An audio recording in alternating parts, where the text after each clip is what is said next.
எழுதி நானே நடித்த நாடகத்தில் நல்ல திருப்பம்.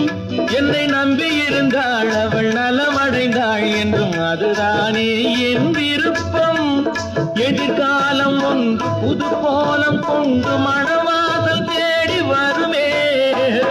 நல்ல வேளை நான் பிழைத்துக் கொண்டேன், என் காதலை உன்னிடம் அழைத்து வந்தேன். கண்மேல் பிறந்து கைமேல் முடியும் கதையில் என்ன தயக்கம். மலர் கட்டிலறையில் அன்பு கிட்டும் வரையில் சொல்லும் காவியத்தில் வரும் மயக்கம்.